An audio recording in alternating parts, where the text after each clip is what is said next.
when you look at like a satellite map of a massive mountain range from space, it looks almost entirely smooth. Oh, yeah. Completely flat. Right, you just see these gentle topographical curves and you think, well, that would be a relatively easy hike straight across. But the altitude completely hides the reality. Yeah. I mean, from orbit, you just cannot see the impassable ravines or the sheer cliff faces or, the treacherous river crossings that dictate every single movement on the surface. Exactly.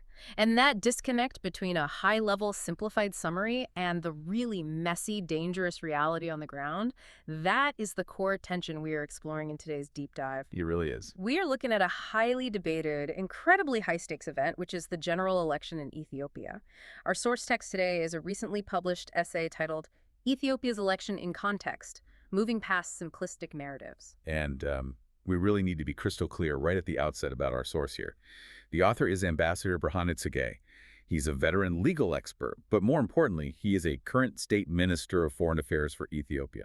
Right. He's in the government. Exactly. A sitting minister. So to you, listening to this deep dive right now, you really must keep in mind that because the author is a sitting government minister, this is a highly political, inherently pro-incumbent document. Absolutely. We are not endorsing his viewpoints today, and we are, absolutely not taking sides in Ethiopian politics. No, not at all. Our mission is just to impartially analyze this text to help you understand the exact mechanics, the logic, and the framing that the Ethiopian government uses to justify its own political reality. And how it attempts to dismantle the narratives usually presented by, Western journalists. We are essentially reverse engineering their political playbook here. Yeah, which is fascinating. It is. And understanding this playbook matters on a massive global scale. I mean, we are talking about a nation with over 50 million registered voters taking part in this election. Wow, 50 million. Yeah. It is the second most populous country in Africa. It's the host of the African Union headquarters, and it possesses one of the fastest growing economies in the world right now. So it's huge. Its political trajectory dictates the stability of the entire Horn of Africa. Okay, so let's get into the text. The author, he comes right out swinging at international analysts, claiming their commentary on the election is, quote, atrociously reductionist. Those are strong words. Yeah. He argues that when Western observers see the incumbent Prosperity Party heading for this huge landslide victory, they lazily default to the African big man trope. Right, the stereotype of an autocrat who just represses and rigs his way to power. Exactly. But his counter-argument to that trope is actually really fascinating because he doesn't just issue a flat denial. He doesn't just say, no, we aren't doing that. Right, he attempts to entirely reframe the psychological premise of their popularity. He argues that the Prosperity Party's dominance is actually driven by a profound, exhaustion-fueled yearning for national unity among ordinary citizens. Exhaustion from what, specifically? Well, he claims Ethiopians are just worn out by decades of systemic ethnic division. And to understand his argument here, we have to look at the massive political maneuver orchestrated by Prime Minister Abiy Ahmed. Right, the creation of the Prosperity Party. Exactly. He dissolved 8 different ethnic regional political parties and basically merged them all into a single pan-Ethiopian entity. And to really grasp the shockwave that sent through Ethiopian politics, you kind of have to contrast it with the system that came before, right? Yeah, the former ruling coalition, which was known as the EPRDF, is this very rigid, hierarchical structure dominated by just 4 ethnic political organizations, and they were primarily from the Ethiopian highlands. And the text highlights a staggering detail about that old system. I had to read this twice. The author explicitly notes that under the EPRDF, political parties representing ethnic groups from the lowland Soar regions like Somali or Afar were legally and structurally excluded from the core ruling coalition. Wild. Because they were considered, quote, too primitive or unready to govern at the national level. I mean, that is a breathtaking level of institutionalized exclusion. It really is, and it created deep systemic resentment across those regions. So the author is arguing that for a vast swath of the population that was marginalized by that rigid ethnic categorization, the new Prosperity Party isn't just a political rebrand. Right, it's more than that. Yeah, he says it represents a bold structural reform aimed at institutionalizing what he called unity in diversity. Okay, but let me test that logic for a second. Imagine a massive corporate merger, right? You take 8 regional branches that have spent 30 years engaged in bitter, often violent turf wars. Okay, yeah. Suddenly, headquarters mandates that everyone abandon their regional logos, put on the exact same corporate polo shirt, and act like a unified team. Right, which never goes smoothly. Exactly. How does a government realistically convince millions of voters to suddenly just abandon deeply ingrained, fiercely protected ethnic political identities for a brand new, moderate, pan-Ethiopian identity, like Yeah. overnight? It's incredibly difficult. That transition is arguably the hardest maneuver in politics. But the author reveals how the Prosperity Party attempts it, basically, by positioning themselves as the only safe harbor. The moderate center. Right. He frames the Prosperity Party as the logical, moderate center by defining the political alternatives as dangerous extremes. Ah, okay. So what are those extremes? While on one flank, he points to opposition parties that he says are stuck in a bygone era of ethnic liberation. These are groups whose rhetoric carries very distinct undertones of wanting to secede or just break away from the federal state entirely. Okay, so that represents the threat of total fragmentation, the country breaking apart. What's the threat on the other flank then? He defines the opposite extreme as parties pushing a radical civic republican model. Which means what in this context? In the Ethiopian context, this means a political faction that wants to abolish the system of ethnic federalism entirely. They want to treat the country as a completely homogenized civic state. Oh, wow. So no more ethnic regions at all. Exactly. And to ethnic groups who fought for decades, literally shed blood to secure regional representation and cultural rights, the idea of erasing those boundaries is terrifying. Right. So by painting the opposition as either radical secessionists on one side or radical homogenizers on the other, the author argues the Prosperity Party has successfully captured the unassailable middle ground. That makes sense strategically, but capturing the ideological middle ground only fills the mind, right? It doesn't fill the stomach. Good point. And the author recognizes this. He transitions to what he clearly views as the government's ultimate trump card. He argues that their political moat isn't built purely on ideology, but on macroeconomics. Because incumbency advantage globally always hinges on economic performance. And the author, he leans heavily on the data here. He does throw a lot of numbers out. He points out that despite profound shocks, I mean, we're talking a global pandemic, devastating internal armed conflicts, massive external pressures, Ethiopia has still maintained a 7.5% average annual GDP growth over the past 5 years. That is massive. It is. And he cites IMF projections, placing their economic growth at 9.2% for the upcoming year, which positions them as an economic engine not just in Africa, but globally. And he makes a concerted effort to prove these aren't just, abstract numbers on a spreadsheet. Like, he focuses heavily on dramatic, hyper-visible urban renewal in cities across the entire country. Addis Ababa, Hawassa, Bahir Dar, Sure. Jijiga. Yeah, lots of new construction. But beyond just reading a list of cities, I think we have to look at the political mechanism of urbanization here. When you rapidly modernize a city, you create a new urban middle class. Right, and that shifts priorities. Exactly. You potentially disrupt those traditional ethnic voting blocks we talked about earlier, because suddenly a voter might care way more about property values or commercial stability and, modern amenities than they do about historical regional grievances. Right. Furthermore, he highlights a massive shift in their agricultural and trade deficits. He points to sustained investments in domestic wheat and coffee production. The coffee there is incredible, by the way. Oh, absolutely. Right. But economically, he claims this has significantly reduced the national import bill, while at the same time tripling total export revenue in a remarkably short window. Tripling it. Yeah.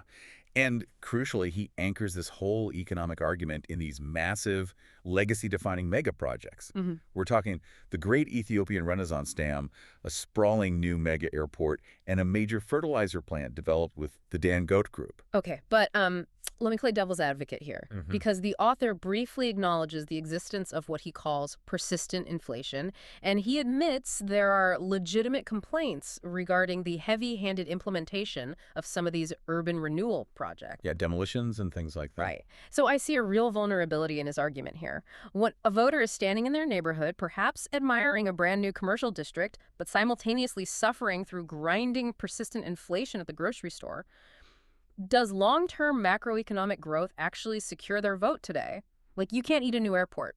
That is the perpetual vulnerability of literally any incumbent government anywhere in the world. Right.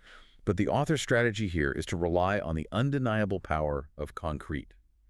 Large-scale infrastructure like a functioning massive dam, a new highway, a modernized city center. It serves as physical, indisputable proof of competence. It's right there in front of you. Exactly.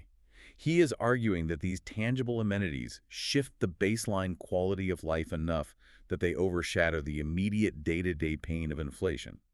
His core thesis is that this physical track record leaves the opposition with, quote, little room to argue credibly that they could do better. But even if the voters are hurting economically, the author argues the opposition couldn't capitalize on it anyway. Why is that? Because the Prosperity Party doesn't just have an economic moat, they have a mathematical moat. Ah, yes. Which brings us to the structural mechanics of the election itself.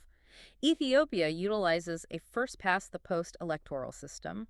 Right, which is huge. Yeah. And the author meticulously points out how this specific mathematical framework puts the deeply fragmented opposition at a severe, perhaps completely insurmountable disadvantage. He really paints a damning picture of the opposition landscape. He characterizes them as fringe, single-issue entities organized almost entirely around narrow ethnic or religious constituencies. Right, they aren't national parties. No. Yeah. He claims they maintain extreme, uncompromising positions on contentious issues like constitutional federalism while completely lacking any coherent national economic policy. And to understand how devastating that fragmentation is under first-past-the-post rules, we kind of have to look at the underlying mechanics of how votes actually translate to power in that system. Okay, think of it like this. It's like a group of 10 people at a restaurant trying to order a single appetizer for the whole table to share. Okay, I like this analogy. Let's say 6 out of the 10 people strongly want a vegetarian option. So the clear majority wants a veggie dish.